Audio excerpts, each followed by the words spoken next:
신명기 25장 4절의 말씀을 인용하면서 너희들에게 나는 그런 권리가 없겠느냐.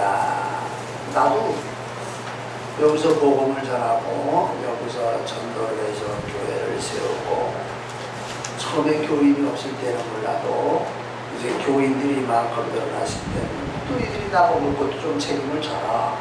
나는 영의 일을 하는데 너희들은 육신의 것을 좀 책임져야 되지 않겠느냐. 그런다고 해서 그게 나쁜 건 아니라는 말이죠. 그 어떤 곳에 스미스 목사님이라고 하는 목사님이 예배를 딱 마치고 났는데 어떤 조그만 나가 초등학교 한 3, 4학년, 4, 5학년 정도의 여자아이인 것 같아요. 이 목사님에게 쭉 달려 나오더니 목사님 선물 받으세요. 뭔 선물이냐. 맛있는 초콜릿이에요. 아니 네가 나한테 이런 선물을 왜 하냐. 그랬더니 난 너한테 이런 선물을 받을 자격이 없는 것 같은데 아니요 있어요. 그러면서 이 아이가 하는 말이 뭐냐면 우리 아버지가요 고칠 수 없는 환자인 줄 알았어요. 술 먹고 집에 와서 두들겨 패고 집에 남아있는 게 없고 참 구제불능인 우리 아버지였는데 어쩌다가 목사님의 설교를 한 번을 듣고는 사람이 달라져가지고서요 우리 집이 천국이 됐거든 말이에요. 우리 집이 천국을 만들어 주신 이가 물론 위에 계신 하나님이지만 목사님이 하셨잖아요. 이 목사님은요 내가 정성껏 내가 있는 돈 다 톡톡 털어서 사온 거거든요. 목사님 받으실 자격이 있어요. 그랬다는 그 이야기가 기록되어져 있는 걸 봤어요.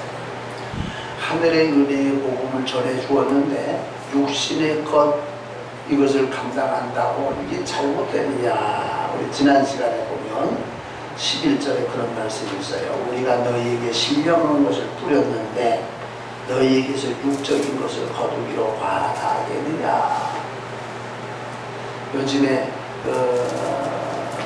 성직자들의 그 세금의 문제가 대두되고 있어요. 대두되고 있는데 뭐 꼭 목사님들이 세금을 안 내겠다라고 하는 그런 차원에서는 아니에요.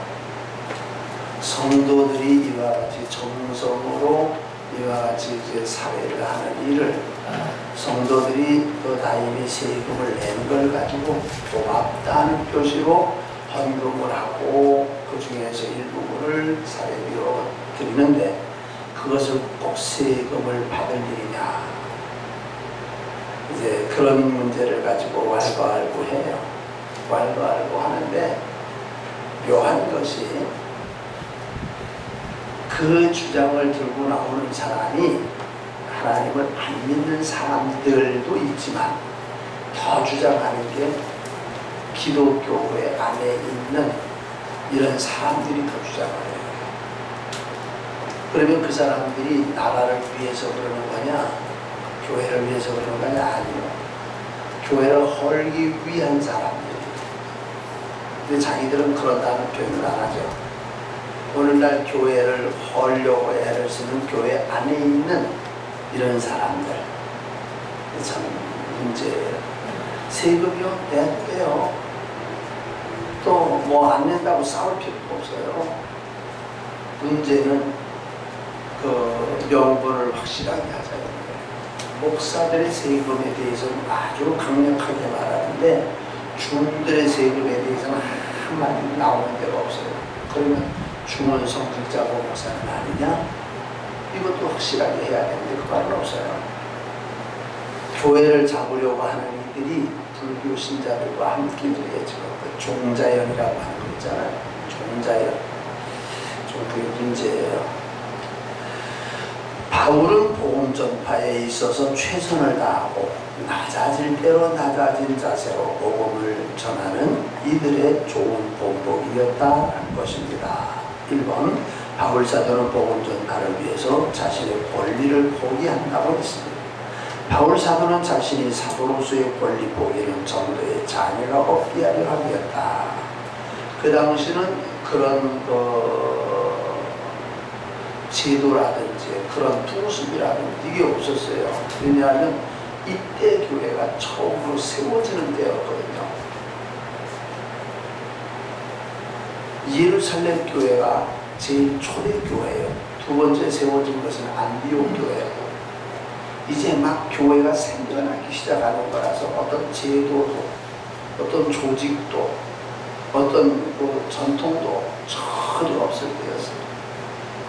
그런데 이제 복음을 전하는 이들이 먹는 건 책임져야 되지 않느냐.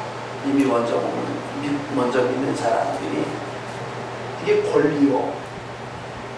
권리인데 사도 바울은 그 당시에 자칫 잘못하면 그것이 복음을 전하는 데 장애가 될까 봐서 거절했어요. 거절하고 당신은 아굴라와 브리스길라 부부와 함께 천막치는 일을 하면서 자비량 선교를 했다. 자비량 선교. 자, 이번을 보면 복음 전파는 사명이지 이로 인하여 이득을 보고자 하면 잘못된 것이며, 신령한 일을 하는 자가 물질에 얽매인다는 것은 복음의 장애라임을 청명한다. 복음 전파는 사명이요, 목회도 사명이요. 참으로 목사가 생활비를 가지고 말도 알고 한다는 것 참 부끄러운 일이에요. 연말이 되면 이제 예산위원회가 이제 구성이 되죠. 내년에 우리 목사님 사례를 얼마로 할 것이냐, 이제 얼마로 할 것이냐라고 하는 얘기가 나오기 전에 어떤 목사님은 내년엔 최소한 얼마를 주시오. 그런데 그것이 적정선가면 그동안에 적정선까지 가지 못했던 것이 미안해서 아니에요. 그렇게 할게요. 내년에 그렇게 만들어 볼게요. 이렇게 해서 좋은 의미에서 이야기하는 경우도 있어요. 가령 우리 교회가 지금 얼마다, 목사님 차례비 얼마인데, 어떻게 우리 교회가 성도들이 부자가 되고 교인들이 많아지다 보니까는 뭐요? 성도들이 헌금을 해서 좀 재정이 넉넉해졌어요. 그런데 그러면 연말이 되면 우리 교회가 이만하니까 목사님 생활비는 좀 이만큼 만들어라 할 수 있어요.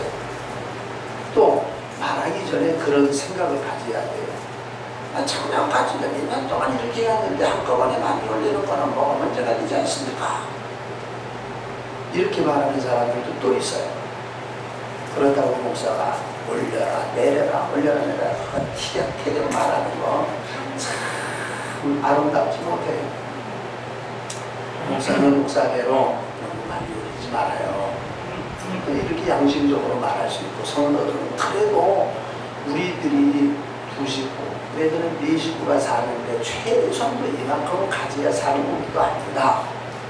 뭐 양심적으로 이렇게 해야 되는데, 이게 무슨 흥정거리요. 회사에서 무슨 연봉을 얼마 주겠냐, 나 그 정도 주면 나 다른 데로 갈란다. 이 연봉 가지고 줄다리기 한다는 게 이게 참 아름답지 못한 거예요.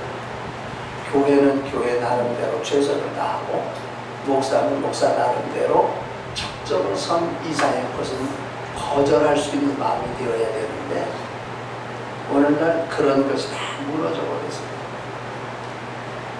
이게 참 이제 그래서 복음 전파하는 또는 전도자 또는 목사는 이 일을 통해서 이득을 보고자 하면 안 된다.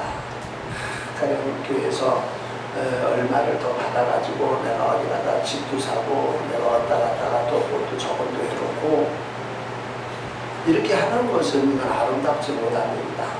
그런데 이제 집이 없어서 이제 절절매다가 보면은요, 아이고, 그래도 집 하나는 만들어 놔야겠구나라는 생각을 하게 돼요. 그러다 보니까 집을 마련하면 집도 집 나름이지. 요즘에 1억짜리 집도 있을지 모르지만 1억짜리 집이지 5억짜리 집이지 평촌에 살려면 7, 8억, 10억 줘야 된다. 집도 집 나름이겠죠. 그런데 집은 하나가 있긴 있어야 되겠다라는 생각이 들 때가 이제 나이를 먹으면서 많이 들어요. 그 전까지는 교회가 건축을 하기 이전까지도 교회가 잘 되면 나 살 집 하나 이렇게 안 마련해 놓겠냐 라는 생각으로 전혀 목사의 사는 부분에 대해서는 전혀 신경을 안 쓴 거죠. 우리가 이제 집을 이제 건축을 하고 교회를 이사할 때 그 전까지는 교회 안에 살았잖아요. 장로님들 보고 제가 그랬어요. 교회가 이사를 하게 되면 목사님이 그 예배당 안에 들어가서 할 때 아니니까 한번 집을 알아보시오. 알아보시오. 여러 가지는 아무 얘기가 없어요. 그래서 집 좀 알아보라 그랬는데 어떻게 교회 이사 갈 날짜는 정해졌는데 얘기가 없어. 알아봤죠. 알아본 게 어떻게 알아봤어? 얼마짜리가 있다. 근데 왜 얘기들이 없어? 그 얘기를 보고를 할 만도 없다. 그런데 장로님이 2분 있고 안수집사님이 여러분이고 교인이 한 200명 가까이 되는데 알아보라는 말은 그 일을 다 책임을 지라 그 말입니다. 알아보라는 말은 이상하게끔 만들어라 그 말인데 알아는 보고 그다음에 나머지는 목사님이 알아서 하시오 이 식이거든요. 그래서 제가 얘기를 했어요. 알아보라는 말이 내가 부동산 거래를 할 줄 몰라가지고 나도 한 2군데 가서 다 알아보는 거 다 알아봐 전화하라고 그게 아니요 교회 차원에서 이 일을 해결하려는 말이요. 그러면서 이제 그만이요. 그래서 제가 알아서 이사를 했는데 참으로 교회가 잘 되려면 교역자 섬기는 일을 무슨 하나님처럼은 안 섬겨도 하나님의 일을 하는 사람으로 인정을 해야 된다. 인정. 이런 인정을 하지 아니하면 하나님의 일에도 지장이 된다.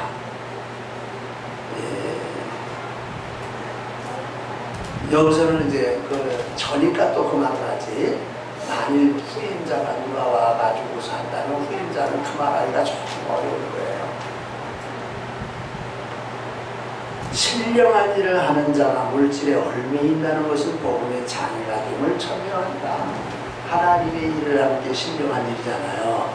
신령한 일을 하는데 물질 가지고 아웅 나오는 뭐 10만원 올려라 내려라 에이 주고 싶은 대로 주시오. 난 충성을 다해서 하나님의 일 할 테니까. 그러지 그걸 가지고 뭐 알고 하는 거는요 참 창피스러운 일이요. 교회도 그렇다고 하게 되면 복을 못 받는 일이요. 3번 그러면서 모든 사람들이 아는 것처럼 구약에도 성전에서 일하는 이들 제단에서 섬기는 이들이 성전에서 나는 것을 먹고 나누는 것을 예로 들었습니다. 그래서 이제 오늘 본문에도 그런 말씀이 있어요. 13절에 있죠. 성전의 일을 하는 이들은 성전에서 나는 것을 먹으며 제단에서 섬기는 이들은 제단에서 함께 나누는 것을 해가지고 구약시대 때 저희가 모릅니다. 제단에서 일하고 제사를 드리는데 일하는 사람들이 제사장들과 레위인들이요. 이들은요 나가서 다른 일을 하지 아니하고 오직 그 일만 하기에도 바빴어요. 그러니까 그들은 제단에서 나오는 걸 가지고 생활을 했어요. 근데 그게 모자라는 게 아니고 넉넉했어요. 자, 성도들이 11조를 내죠. 그러면 10집만 있어도 뭐요? 한 집 살리는 거는 문제가 안 되잖아요. 10분의 1이 모아지면 10개면 10이 되잖아요. 그러면 20가정이 되면 10분의 1의 1씩 드린 걸 가지고 절반은 생활비로 하면 한 집 사는데 문제가 없고 나머지를 가지고는 교회 운영하는 데 쓰여진다. 그럼 40집이면 50집이면 11조만 가지고도 큰 일들을 할 힘이 생겨지는 거예요. 우리 교회 이제 11조를 하기는 다들 하는데 11조가 덜어는 많지를 못해가지고 숫자는 뭐 10명이 넘지만은 이렇게 넉넉하지는 않아요. 교회 안에. 그러니까 성전에서 일하는 사람들은 성전에서 나는 걸 먹는 걸 너희들이 구약에서 모르느냐라는 그 말하는 거죠. 4번 주님도 복음 전하는 이들이 복음으로 말미암아 복음을이 아니고 복음으로입니다. 복음으로 말미암아 살리라. 복음을 전하는 사람은 복음을 전하는 것 갖고 먹고 산다? 먹고 산다 라고 말한다. 가끔 가다가 이제 이런 말을 할 때가 있어요. 목사는 스스로 말하기를 목사가 직업이라고 하는 거예요. 직업. 그런데 많은 경우에 어디에 올 쓸 때는 선생님 직업이 무엇이세요? 물어요. 그러면 어쩔 수 없이 나 목사요 라는 말을 해요. 그런데 목사가 직업은 아니에요. 직업은 먹고 살기 위해서 나가서 일하는 게 직업이요. 그런데 목회는 먹고 살기 위해서 하는 게 아니고 일을 하다가 보니까 먹는 건 책임을 져주는 거예요. 교회가. 이게 앞뒤가 달라요. 그래서 여기서 만일 먹을 것이 해결이 안 된다면 직업을 바꾼다? 그건 다른 직업은 가능한데 목사는 그렇게 하는 게 아니에요. 그런 면에서 목사님들이 힘들 때도 많다 라는 것을 성도들은 또 알아야 돼요. 5번 바울은 자신이 교회의 보조를 받지 않고 생활비로 전도하기를 바라고 그러므로서 복음 전파에 아무런 장애를 받지 않고 아무런 압력도 받지 않기를 원했나. 돈 안 받으면 뭐요? 압력을 안 받아. 받으니까 의무로 양으로 압력을 가해요. 요즘엔 그런 일들이 별로 없겠습니다만 전에는 그런 얘기들을 간혹 가다 들었어요. 목사님을 우리 교회에서 내보내고 싶은데 안 나가거든. 안 나가니까 재정부에서 뭐예요? 사례비를 잘 안 줘.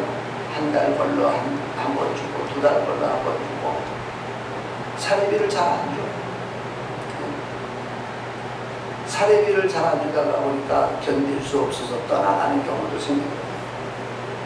목사님을 내보내는 방법 중에 하나로 사례비를 안 주는 건 비겁한 방법이요. 그런데 그렇게 하는 사람들이 복을 못 받아요. 참으로 저도 그 문화촌에 갔을 때 그랬잖아요. 그 당시는 뭐 그 정도면은 뭐 넉넉하진 않아도 겨우 먹고는 살았는데 그 뒤에서 제의가 오기를 한 달에 생활비를 20만원 준다. 거기는 야 이거 갑니다. 20만원 돈 때문에 하는 게 아니고 갑니다. 워낙 가고 싶은 교회였거든요. 그래 가서 딱 첫 번째 사례비를 주는데 12만원을 주더라. 목사님하고 당회에서는 20만원을 생활비를 주기로 이제 새로운 전도사님에게 주기로 했는데 장로님들이 틀어버린 거예요. 12만원을. 목사님이 미안해진 거예요. 그래서 제가 이사간 그 사택으로 목사님이 오셔서 그런 말을 하셨다고 제가 전에도 말씀을 드렸죠. 우리가 하나님의 일을 하는 사람이니까 약속대로 되지 못했어도 우리가 열심히 일하면 하나님이 책임져 주지 않느냐. 엘리야가 그리시네가에 있을 때 가방이를 통해서 먹여 주시지 않았느냐. 그런 마음이 있느냐. 그럼요. 그러면 있죠. 그렇겠다. 하나님 먹여주셨다. 목사님하고 의원들은 그렇게 하고도 장로님들이 그렇게 틀어버리고 이 목사님이 얼마나 마음이 아프겠어요. 참 그 김대호 목사님 마음이 참 여리고 착한 분이에요. 제가 이제 그 처음에 이사 갔던 집이 그 교회 건축을 하려고 사는 커다란 한옥집이에요. 마당이 얼마나 넓으냐. 대형차가 들어와서 주차하고 돌아서 나갈 정도의 마당 넓은 한옥집이었어요. 45인치. 그런데 이제 안 채워야 그런데 이제 교회 건축을 하려니까 이제 이사를 나와야 되고요. 근데 이제 그 당시에는 교육자들은 그 교회에서 그 사택을 마련해 주었거든요. 사택을 마련해 주었는데 가서 보니까 미역 하나 들어갈 조그만 집 골목 안에 방 하나인데 방 하나에 제 짐도 다 못 들어가고 우리가 그때 아이들 둘까지 해서 4식구인데 4시 누울 자리도 못 되는 거예요. 그런데 이제 거기로 이제 이사 가라고 이제 정해요. 여러분들 교육자에 대해서 잘 해주라는 말은 좀 조심하지만 섭섭하게 하면 안 돼요. 교역자들에게.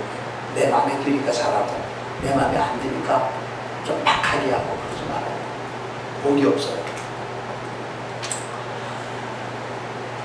그 이제 월요일날 이사를 하는데 그 월요일날 목사님은 대구로 부흥회를 하려고 비행기 타고 출발을 했어요. 근데 이제 이삿짐을 나오는데 비가 쭈룩쭈룩 오는데 부엌을 거쳐서 방을 들어가는데 이제 부엌 쪽에다가 이제 짐을 다 들여놨죠. 비가 오니까.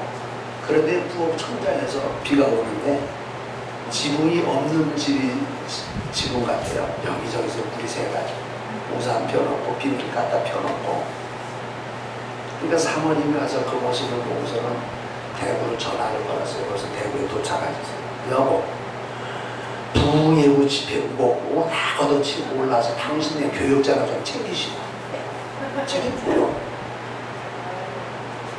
야단 그랬어요. 그랬더니 이 목사님이 장로님 보고는 비밀로 알아보고 사찰 집사님 바꾸라고 해가지고 사찰 집사님 보고 그런 얘기를 제가 옆에서 들었어요.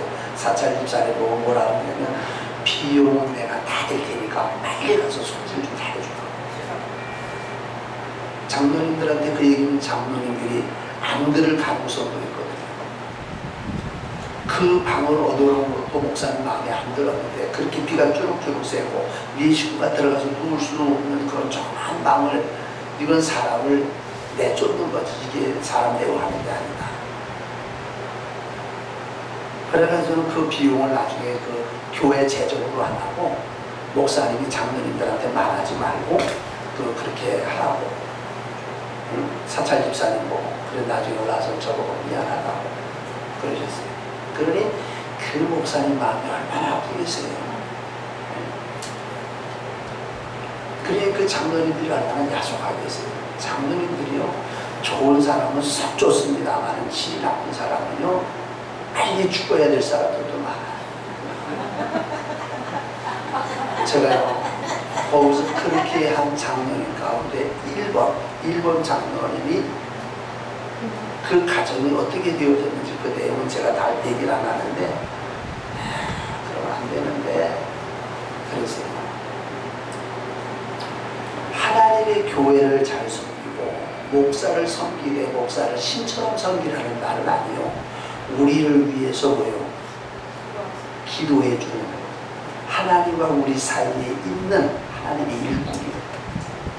이걸 인정해야 돼요. 한번 여러분들이 한번 읽어보세요. 히브리서 13장 절수는 제가 또 기억이 안 되네. 머리가 안 좋아가지고 히브리서 13장 몇 절에 있는가 보세요. 너희를 인도하는 자들에게 읽으세요. 너희를 인도하는 자들에게 순종하고 복종하라. 그들은 너희 영혼을 위하여 번성하기를 자신들이 성생하는 자들로 같이 합니다. 그들로 하여금 즐거움으로 이거 사교하고 근심을 하게 하지 말라.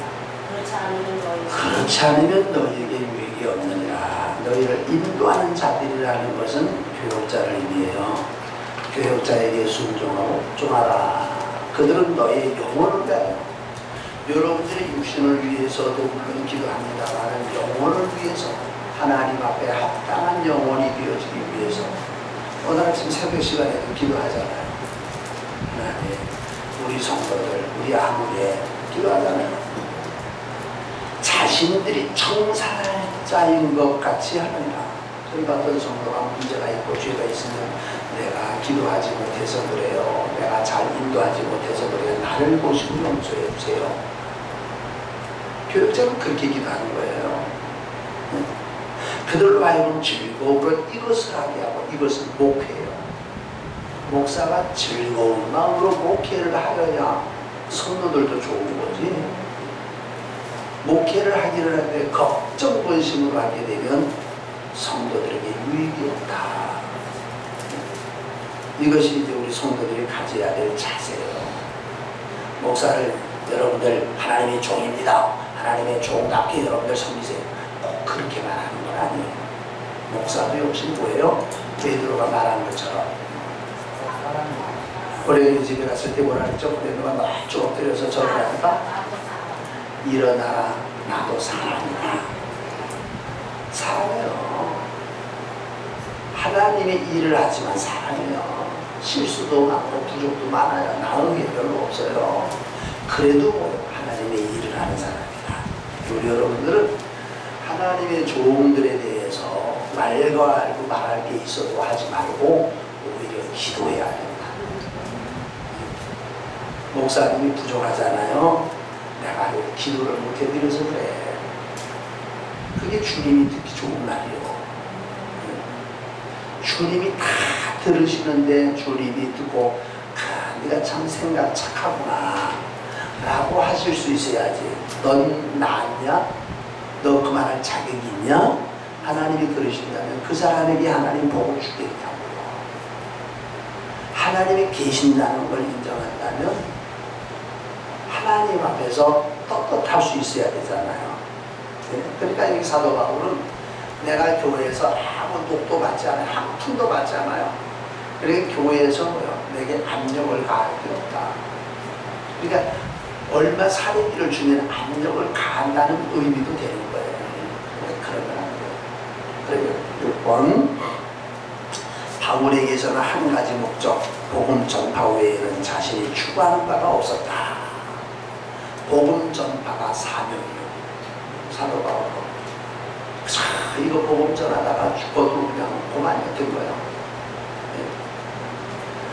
그러니까 사도 바울은 인간적인 다른 욕심은 없어요. 내가 집이 있어야 되고 땅이 있어야 되고 내가 뭘 해야 되고 인간적인 욕심은 없어요. 오늘날도 이 정신은 똑같아야 돼요. 목회자는 사는 것에 대한 욕심은 없어요.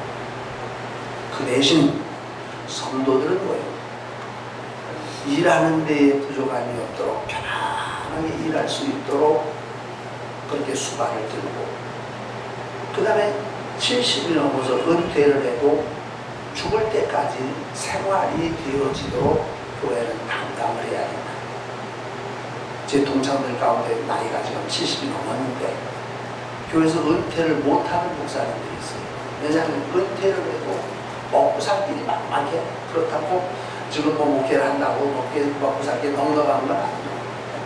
근데 시골에 있는 목사님인데 70이 넘었는데 은퇴를 해도 갈 집도 없고 당장 10만 원도 수입이 되는 데가 없으니까 뭐요? 그냥 교회에 있어요. 교회 다른 목사님이 오지도 않아. 왜냐하면 생활비도 못 주는 조그만 교회니까. 그럼 뭘로 사냐? 서울에 있는 큰 교회들이 뭐요? 교회를 보조를 해. 5만 원도 보조하고 10만 원도 보조하고 20만 원도 보조하고. 그래서 몇 군데서 들어오는 게 이게 이제 생활 수단이 되는 거예요. 100만 원도 안 되는데. 그런데 이제 그것도 그 교회를 은퇴하고 거기에서 떠나면 뭐예요? 그것도 끊어지는 거예요. 그러니까 은퇴도 못하고 그냥 있는 거예요. 그러면 교회에서는 은퇴해야 될 나이가 넘었는데 왜 은퇴 안 하느냐고 이것저것 이거 끊는 것도 많아요. 참 일장몰란한 경우들이 있어요. 참 그 일할 때는 목사님 하다가요. 그러게 되고 나면 비참하기가 그지없다고 그런 말들을 많이 해요. 전에는 저도 그런 것은 거리가 먼 줄 아는데 제 동창들 가운데 그런 목사님들이 지금 계속해서 생겨나고 있거든요. 한 200여 명 되는 동창들이니까. 그런 일들이 생겨나는 걸 보고 와 이게 현실이구나. 그런데 하나님이 즉시 심판을 하면 좋겠는데 즉시 심판 안 하잖아요. 즉시 심판해서 견뎌낼 사람은 없어요. 목사도 그래요. 교회에서 그렇게 악을 행하는 사람들을 하나님이 즉각적으로 심판하면 겁이 나서도 못할 텐데 하나님이 안 그렇게 하시니까 백상이 두들겨지는 거예요. 자, 7번. 바울은 이제 와서 권리를 행사하겠다는 말이 아니라 오해가 없기를 바랬다. 자, 이제 내게 한 달에 100만 원씩, 200만 원씩 내게 생활비 줘. 그렇게 권리를 행사하겠다는 말은 아니에요. 그러나 내가 안 받는 것도 오해하지 말고 받는다 해도 오해하지 마라. 그런데 이제 여기는 아직 안 나온 내용인데 나중에 가서 보면요. 한번 여러분들 한번 읽어보세요. 고린도전서 16장. 고린도전서 16장 1절을 읽어봐요. 1절, 2절, 3절까지. 성도를 위하는 연보에 관하여는 내가 갈라디아 교회들에게 명한 것 같이 너희도 그렇게 하라. 매주 첫날에 너희 각 사람이 수입의 사람 모아두어서 내가 갈 때 연보를 하지 않게 하라. 내가 이룰 때 너희가 인정한 사람에게 편지를 주어 너희의 은혜를 예루살렘으로 가지고 가게 하리니. 네, 고린도 교회 성도들에게 연보를 해라. 연보를 해라. 내가 가기 전에 연보하려고 하지 말고 내가 가기 전에 너희를 알아서 연보해라. 그럼 내가 갔을 때에 그 연보를 가지고 예루살렘에 올라가서 예루살렘 교회가 어려움을 당하고 있으니까 예루살렘 교회에 전해주겠다. 이렇게 하는 말이거든요. 요 말을 사람들이 곡해를 해가지고 사도 바울이 우리 보고 헌금해라, 연보해라 이렇게 해가지고는 자기 주머니에 찔러 넣는 나쁜 사람이다. 이렇게 소문난 거예요. 얼마나 기가 막히게 사도 바울이 잘 못해서 듣는 말은 어쩔 수 없지만 이렇게 오해를 해가지고서 이런 말은 참 답답하잖아요. 근데 사도 바울은 그건 답답해도 괜찮은데 그것 때문에 복음 전하는 데에 장애가 되어지면 그건 안 된다는 거죠. 자, 교대로 돌아가서 복음 전파는 자랑할 게 없고 부득불할 것이요 오히려 자신이 복음을 전하지 않으며 가만히 있을 것임을 믿고 전도하는 것처럼 우리들 그래야 된다. 복음 전파는 자랑할 게 없어요. 내가 전도했다 자랑할 거 없고 이건 내가 밥을 먹거나 못 먹거나 부득불 해야 된다. 그렇지 않으면 내게 화가 있다. 이런 마음을 가지고 전도를 해야 된다. 지금 우리가 전도가 되냐 안 되냐 사실은 전도를 안 하는 거예요. 부침개 가지고 무슨 뭐를 가지고 가서 하지만 주는데 급급하지 그 사람으로 하여금 예수 믿게 하려는 뜨거운 열정이 그게 없거든요. 그게 없으면 안 되는 거예요. 지금 우리 교회도 여름철에 시원한 냉커피라도 캔커피라도 가져가서 전도하면서 좀 썼으면 좋겠다라고 생각이 되는데 그냥 주는 건 아무 효과가 없어요. 왜 주냐? 주면서 예수 믿으라고 말하는 기회를 만들려고 주는 거지 주는 게 목적이 아니거든요. 그저께 제가 호미시장에 야채 가게 앞에서 뭘 사느라고 집사람하고 같이 서 있어요.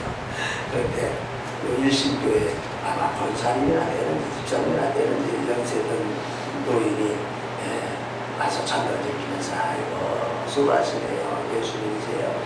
아 그래요 수고하십니다. 저거 예수 믿냐 그래요. 예수 믿냐고 어느 교회 나가냐 뭐 어느 교회 나 필요 없냐 열심히 나가고 있다고. 근데 끈질 이게 뭐야 물고 늘어지는 거예요. 근데 뭘 주면서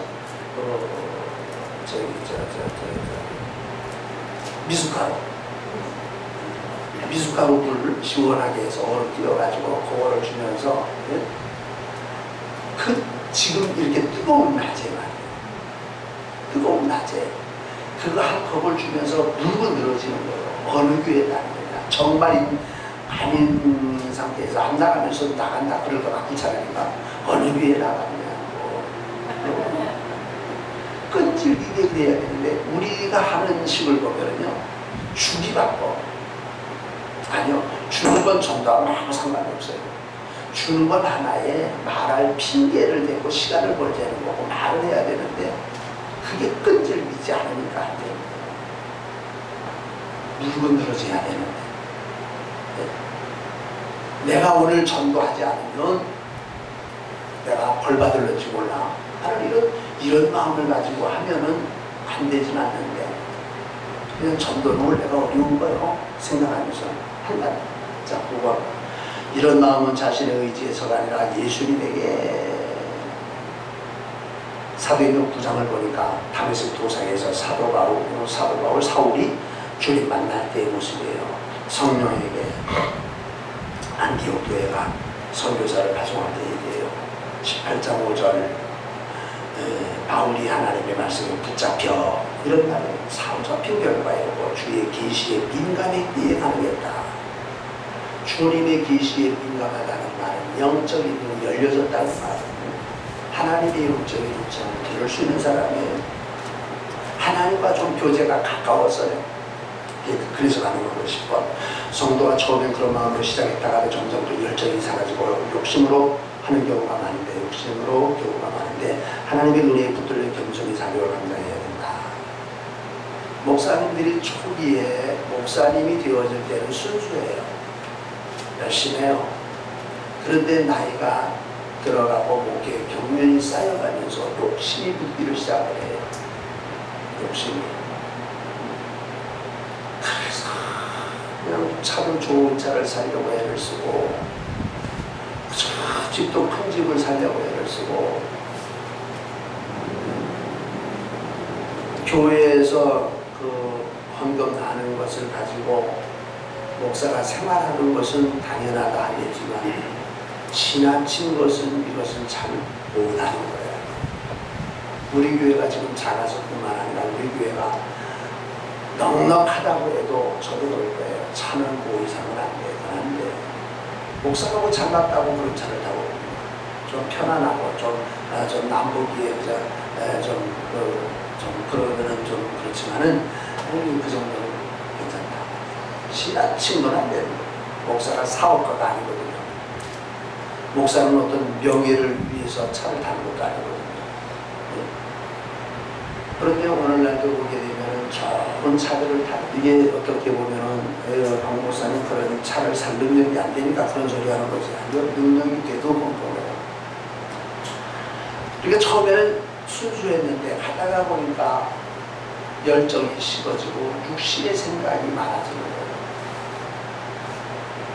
전에도 그런 말씀 한번 드려서 우리 후배 목사님 가운데 한번 노회에 참석을 했는데, 목사님 이 양반이 얼마짜리죠? 얼마짜리 입었다 그랬어요? 다 잊어버렸나요? 이게 얼마짜리인 줄 아세요? 이거 내가 뭐 양복 값을 어떻게 알아? 한 100만 원 내가 좋아 보이네.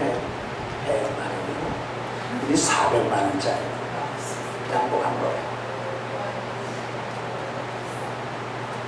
좋긴 좋더라고요. 만져보니까. 그런데 양복 한 벌에 400만 원짜리는 재벌의, 저 회사의 재벌 회장이나 그런 분들은 맞으면지 모르지만 목사에게는 안 맞아요.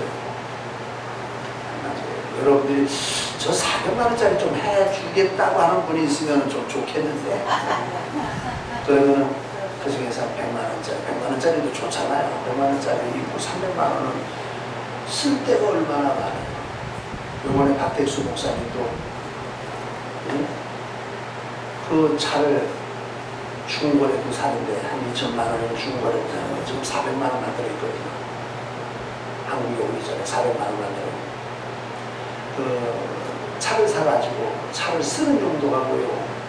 한 곳 장소에서 보이면 종교경찰에 그 습격을 당하고 미행을 당하고 그러니까 태워가지고 막 한 2시간 복잡한 거리를 돌아다니면서 닫아다니고, 또 유리에는 썬팅하면 안에서 뭐 하는지 모르잖아요. 그 안에서 설교도 하고 찬송도 부르고 그러고 싶어가지고. 그런데 얼른 돈을 줘서 일을 해야 되잖아요. 네. 목숨 걸고 하는 거잖아요. 그런데 정신이 없다고. 아마 여러분들이 그러는지 모르겠는데 박 목사님이 지금 어려우니까 그렇지. 좀 나아져가고 목사님과 다르면 안 달라져야 달 되는데, 사람이 견물생심이라고 또 그럴 가능성도 있거든요. 서로 조심해야 돼. 자, 11번. 바울의 정신은 내가 자의로 하는 것, 자의, 내 스스로 하는 게 아니오. 은혜에 붙들려서 아니지. 잘했다고 칭찬받을 일도 상받을 일도 아닌 것은 내가 복음의 노예가 된 때문이다. 내가 받은 은혜 때문에 하는 거지. 내가 이것을 무슨 상 받으려고 아니다. 12번. 오늘날 교회에서 일하는 이들이 무엇을 한다 해도 내 능력, 내 열심히 하는 것이 아니라 복음에 붙들려 하는 것임을 알고 나를 내세우고 결코 안 됩니다. 여러분들이 교회 안에 일을 할 때, 목사님 저거 제가 했어요. 아, 잘했네요. 수고했네요. 겉으로는 그 말하지만 속으로 왜 당신이 나와 하나님의 은혜로 했지, 하나님 주시는 힘으로 했지, 하나님이 주시는 능력으로 했지, 하나님을 드러내야지 왜 당신이 드러나. 그럼 하나님 어디 갔어? 책망받을 일이요. 내가가 나오지 말고 주님이 주님이 내게 지혜를 주어서, 주님이 내게 능력을 주어서, 주님이 내게 어떤 이런 시간을 주어서, 그래서 제가 조금 섬겼습니다. 괜찮아 보이세요? 주님을 드러내야지. 나를 내세우는 건 결코 안 돼요. 주님이 섭섭해 하세요. 네가 했냐? 나는 뭐 했냐? 그러면은 주님이 섭섭해 하십니다. 자, 두 번째, 바울의 권리 포기로 많은 사람의 구원을 위한 것이었습니다. 바울이 스스로는 자유자였으나 내가 내 마음대로 할 수 있잖아요. 모든 사람에게 종이 된 것은 더 많은 사람을 얻고자 합니다. 얻는다는 말은 구원 얻는 사람을 표현한 말이다. 더 많은 사람들이 구원을 받기 위해서 하였다고 말이죠. 2번, 바울은 모든 사람이 구원을 받기 때문에 자신의 모든 것이 없어져도 좋다는 예수님 같은 뜨거운 사랑의 심정을 보이는 거다. 이것이 전도자의 자세가 되어져야 되는 거예요. 모든 사람이 구원을 받게 된다면 나는 모든 게 없어져도 좋다. 그러니까 목사가 목회를 하는데 70이 돼서 은퇴를 해도 최소한의 사는 것을 교회가 책임을 져주면 목회하는데 다른 생각 안 할 거 아니에요. 그런데 목회하는데 내가 목회가 끝나고 나면 내가 이러겠다 저러겠다 그런 생각을 하니까 노후 준비를 해야 될 거 아니에요. 노후 준비를 하려고 하다가 보니까 이런 욕심 저런 생각 들다 보니까 목회에는 지장이 된다고 말이에요. 네. 3번, 진정 성도는 하나님의 영광과 이웃의 무엇을 위해서는 자신의 자존심과 명예를 비롯한 기타의 것들을 포기할 수 있어야 한다. 4번, 바울은 베냐민 지파 출신으로 육신으로 흠없는 유대인이었으나 모든 관습과 명예를 포기함 같이 주님으로 인해 중생해야 참 유대인 참 이스라엘이라 했다. 어떤 사람이 참 유대인, 어떤 사람이 참 이스라엘이냐? 자기의 것을 포기하고 주님을 드러내는 사람이 참 유대인이고 참 이스라엘이라는 거예요. 사도 바울은 바리새의 파에 속한 사람으로 아주 이 율법의 완전한 사람이라 할 수 있을 정도였어요. 그런데 나는 없어져야 된다. 나는 없어져야. 5번, 그러나 유대인들에게도 자신도 유대인으로 율법 안에 있는 자들에게는 자신의 율법 안에 있는 자같이 율법 없는 이들에게는 그런 자들과 같이 된 이유는 그러한 사람들에게 가까이 가고자 하는 것임을 말한다. 율법 아래 있는 사람들에게는 나도 율법 잘 알지. 나도 율법 다 지켰잖아. 율법 없는 사람들, 이런 사람들은 이방인을 말하는데 이방인들, 당신들도 예수 믿으면 그 율법을 안 지켜도 돼. 그 다니엘이라고 하는 선교사가 있어요. 다니엘이라는 선교사가 있는데 이 선교사는 전도하러 어느 섬에 갔어요. 그런데 그곳에는 남한자들이 많았어요. 남한자들이 많으니까 내가 여기서 복음을 전하려면 내가 저 사람들하고 똑같이 되어져야 된다. 그래서 그 나환자의 귤을 주사로 빼어가지고 자기 몸에다가 주사를 놨어요. 나도 똑같이 문둥병자가 되어야 저들의 마음도 알고 저들에게 친근히 가까이 갈 수가 있다. 내가 문둥병에 걸려서 생명이 단축되더라도 그 단축되는 동안에 나를 통해서 구원받는 사람이 많아지기를 소원하는 마음으로 자기 몸에다가 문둥병 병균 주사를 했다. 이게 복음 전파자의 순수한 마음이어야 되는 거예요. 나 그렇게 못해요, 안 해요. 전도를 하려면 실제로 그렇게까지는 못해요. 그럴 마음까지도 가져야 된다. 그런데 조금 뭐 전도하다가 조금 욕이라도 먹으면 목사님 나 전도 안 해요. 왜 또 무슨 일이 있는데? 아니서 내가 전도지를 주는데 기분 나쁘게 전도지를 받아가지고 그 자리에서 찢어버리네. 아니 진짜 내가 처음으로 돈 달랬나 뭐 먹을 걸 달랬나. 그게 죽어야 돼. 주여 몰라서 저럽니다. 내가 기도를 더 해야 되겠습니다. 실제로 그 전도에 관한 책자에서 제가 그런 걸 봤어요. 전도지를 주었는데 짝짝 찢어가지고서는 그래도 길바닥에 뿌리지 못하고 주문에다 넣었대요. 그런 모습을 본 사람이 그 자리에 무릎을 꿇고 앉아가지고 하나님께 기도했습니다. 하나님, 오늘이 저 사람은 전도지를 찢었지만은 하나님 예수님 해주세요. 그 자리에서 무릎을 꿇고 기도를 했대요. 근데 역사는 누가 하는 거죠? 이 사람이 어디를 갔다가 이제 집을 갔는데 집에 가서 이제 주머니에 있는 게 전도지 찢은 것이 나오잖아요. 나온 거를 쓰레기통에다 딱 버리려고 하다가 보니까 무슨 그림이 하나 있는데 그림이 너무 이상하더래요. 그래서 꺼내가지고 지저분을 이렇게 다 붙여가지고 한번 처음부터 쭉 읽었대요.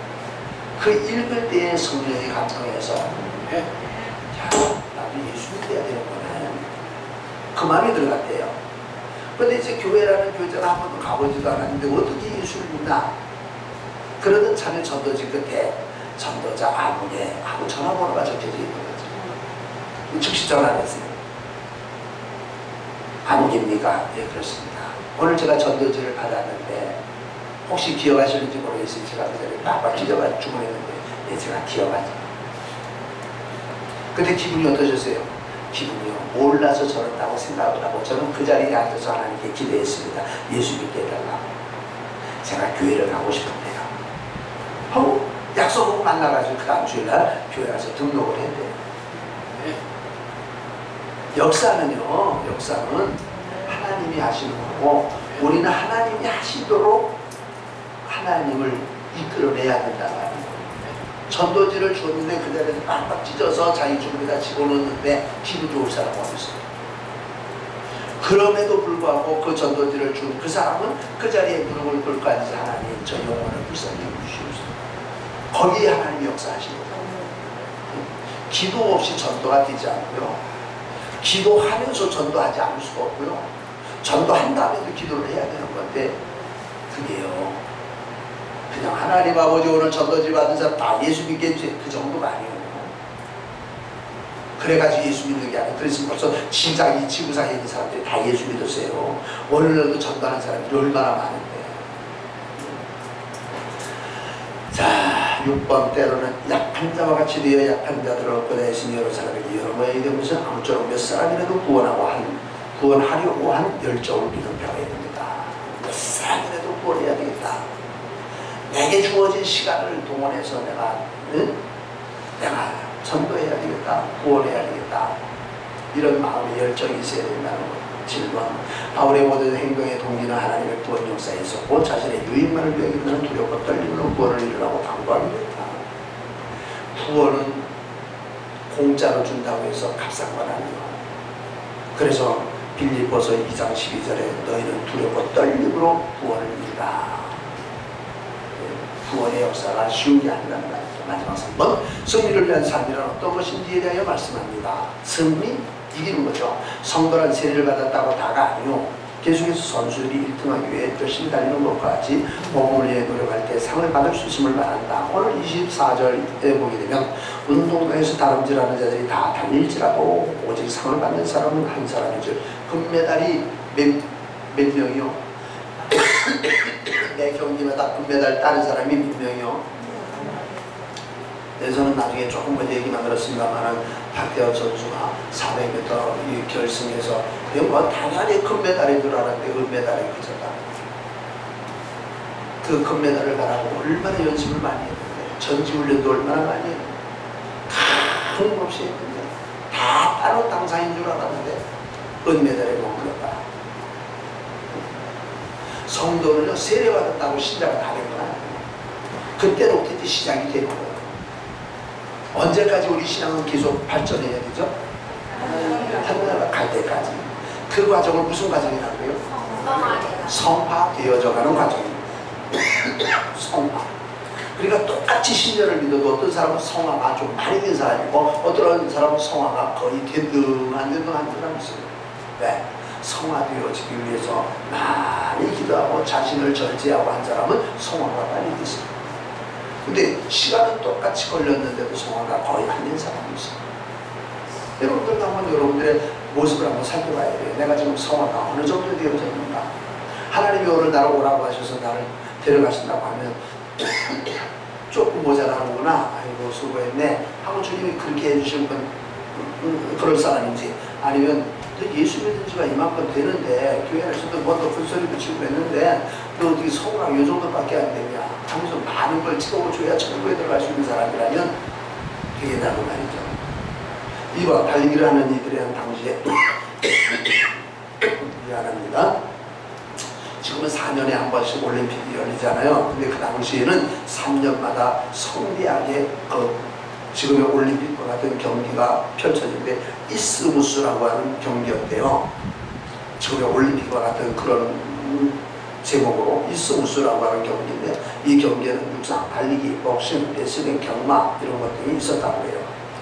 성도는 경기에 참여하는 선수가 다 상을 받을 수 없는 것 같이 복음을 위해 분투를 하는 자에게는 상이 주어짐을 강조한 것이다. 물론 금메달이 있고 은메달이 있고 동메달이 있어요. 우리는 최고의 멸류관, 최고의 상급, 최고의 하나님의 인정을 받기 위해서 우리는 전력을 다하는 거예요. 사원, 성도라고는 하나 불신자보다 더 악하거나 좋지 못한 이들도 있으니 그가 비록 구원은 받은 자라 할지라도 하나님이 주실 상은 없다고 봐야 됩니다. 여러분들이 천국에 들어간다면 여러분들이 받을 상이 있어요. 나는 있겠거니 착각을 하는지 모르죠. 근데 하나님은 넌 없어. 그러신다면 참 얼마나 낙심되겠어요. 내가 어떻게 해야 상을 받을 사람이 되겠는가? 이것도 좀 알아봐야 되죠. 5번, 신앙인의 경주는 말씀을 자신의 삶에 얼마나 적용시키느냐, 얼마나 자신을 절제하며 하나님의 주권을 인정하느냐는 자신과의 싸움이다. 신앙은요, 옆에 있는 사람이 조금 도와줄 수는 있어요. 말로. 그러나 그건 내가 하는 거예요. 박태환이요, 아무리 코치가, 감독이, 아니면 그의 후원자가 여러 가지 해줘도 그건 곁에서 해줄 거고요. 일단 물속에 뛰어들면 자기가 해야 되는 거예요. 장미란이 뭐 100몇 킬로짜리 들지만은, 예? 뭐 후원회가 어떻고 기도를 어떻게 하고 뭐가 그 어머니도 권사거든요. 옆에서 그렇게 해도요, 막상 그 경기장에 나가면 혼자 하는 거예요. 만약 여러분들이 오늘도 우리가 하나님 앞에 예배를 드리고 하나님의 말씀을 듣고 예배하고 여러분들이 돌아가는 순간 나머지 시간에 여러분들이 스스로 믿음에 승리하기 위해서 생활에 전투력을 가져야 된다는 거예요. 내가 오늘 정보회장님 자극받아가지고 내가 2도, 저 양반은 금년에 4독을 하겠구나 지금 봤는데, 내가 금년에 못해도 내가 2독을 한다. 이런 것을 마음에 결심을 하고 돌아가서는 성경책을 펴야 되는 거죠. 하여튼 무슨 일이 있어도 내가 이렇게 한다. 이런 자기와의 싸움에서 승리하는 사람이 믿음 승리하는 거예요. 정권사님은 와 이제 성경은 나냐 그래가지고 뭐 이렇게 첫번 한 장만 하고 첫번 두 장만 하고 사람이 빠를 거야 아마. 이런저런 핑계 대어가면서 나는 못할 이유를 내어가면서 그렇게 하면서 옳지 않다. 그러니까 우리는 신앙이요, 머리에 드는 신앙이 아니고 나의 삶의 현장에서 적용을 시켜야 된다. 오늘 말씀을 들었다? 그 말씀이 나의 현장에서 어떻게 적용되어져야 되는지 적용까지 가야 돼요. 아무리 연장이 좋아도 그 연장을 써먹어야 돼요. 써먹는 연장이 있어야 돼요. 여러분들이 아무리 성경을 많이 알아도 성경 말씀 아는 것을 써먹는 현장이 있어야 돼요. 그러잖아요. 자, 6번째.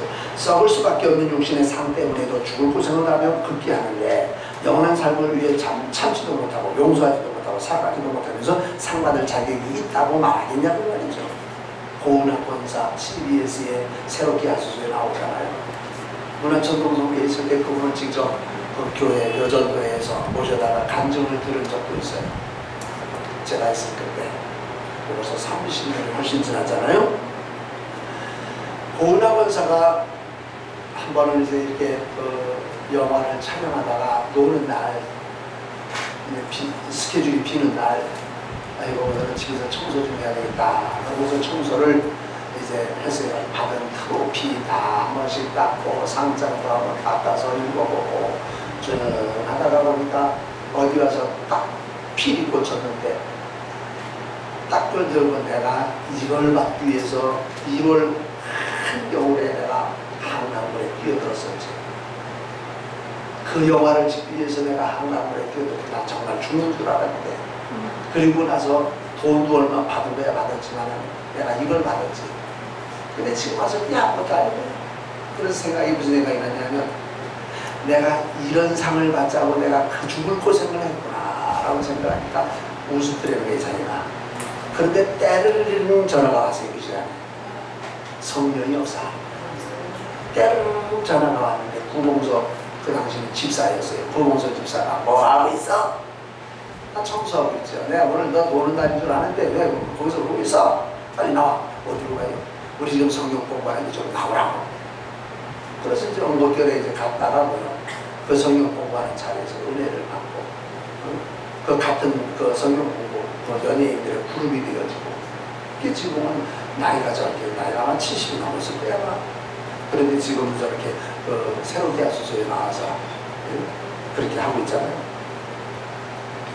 믿음은 현장에 있어야 되지 머리로 하는 게 아니에요. 아는 것으로 하는 게 아니에요. 현장에 있어야 된다. 남을 조금 더 용서도 못해주고 남을 조금 더 사랑도 못해주고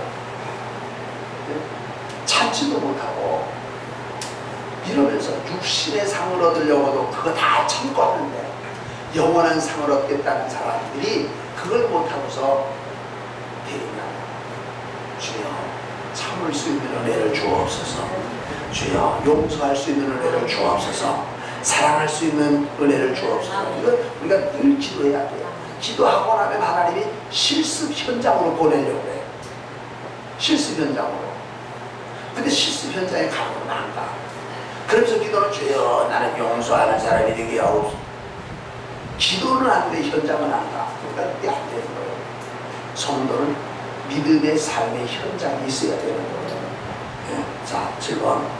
바울은 자신의 몸을 쳐서 복종케 하면 복음을 전하되 자신이 버림을 받을까 두려워하였으니 성도는 권투 선수와 같이 상대를 정확하게 때리는 것처럼 신앙활동의 목적이 분명하게 허공을 치는 것 같이 하지 말아야 됩니다. 26절, 25절 이게 일을 다투는 자마다 모든 일에 절제 않으려 그들은 썩을 스미자의 반을 얻고자 하네. 우리는 썩지 않는 것을 얻고자 하라. 지금 말씀드린 거예요. 그러므로는 다른 데로 이런 향방, 방향 예? 아무 쪽으로만 달려가는 거 아니에요 지금. 나는 다른 데로 이런 향방하는 것 같지 않냐고 싸우기를 허공을 치는 것 같지 않냐며 권투 선수가 아무리 세게 쳤지만 손질을 했다면 뭐예요? 기운이 더 빠지는 거예요.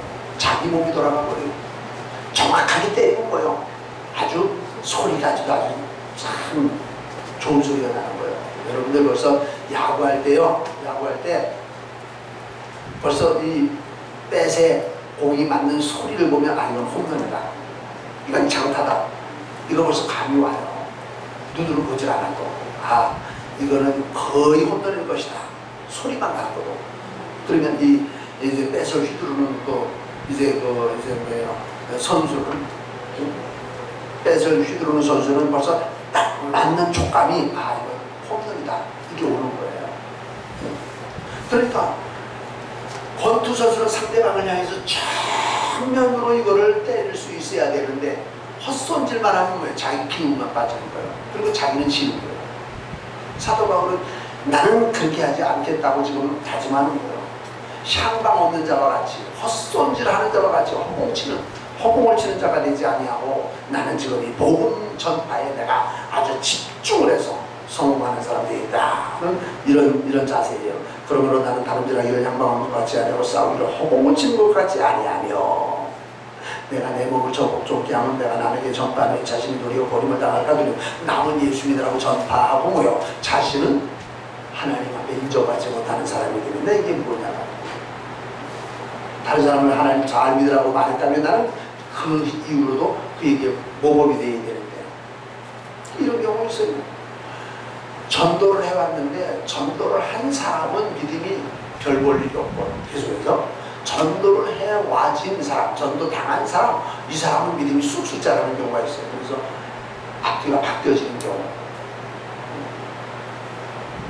사도 바울은 자기가 모든 것을 포기하는 이유는 뭐냐 하면 오직 복음 전파를 위해서 오직 다른 사람의 영혼 구원을 위해서 오직 하나님의 영광을 위해서 나는 부서져도 좋고 나는 죽어도 좋고 나는 없어져도 좋다.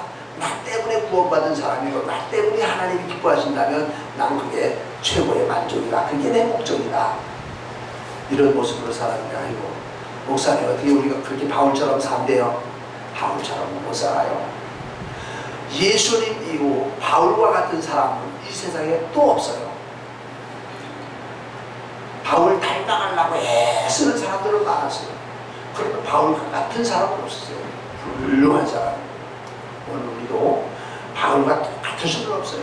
그러나 바울이 했던 그 정신, 바울이 가졌던 그 자세, 바울이 가졌던 그 열심, 그 열정, 우리도 가지고서 주여 내가 바울처럼은 안 돼도 바울 비슷하게 닮아가기를 원합니다. 기도하면서 산다면 우리 하나님이 대한민국 안양 동성교회에 바울 비슷한 사람이 또 하나 나타나겠구나. 하나님 기대 안 하시겠어요? 나타났다면 하나님 축복 안 하시겠어요? 축복받는 우리 여러분들이 되기를 주의 이름으로 축원합니다. 기도하겠습니다. 하나님 아버지 감사합니다. 아는 자만 되지 말게 하시고 아는 것을 행하는 자가 되게 하시고 어떤 다른 사람에게 믿음의 모범이 되게 하여 주시옵소서. 예수님의 이름으로 기도드리옵나이다. 지금은 우리 구주 예수 그리스도의 구속의 은혜와 하나님 아버지의 놀라우신 사랑과 성령님의 감화 감동하시며 베푸시는 놀라우신 은사가 오늘도 하나님께 경배를 드리고 삶의 현장으로 돌아가 말씀을 적용하는 삶이 되어지기를 원하는 모든 성도들의 머리 위에 사업장과 직장과 가정 위에 이제로부터 영원토록 함께 있을지어다. Living my life for the sun.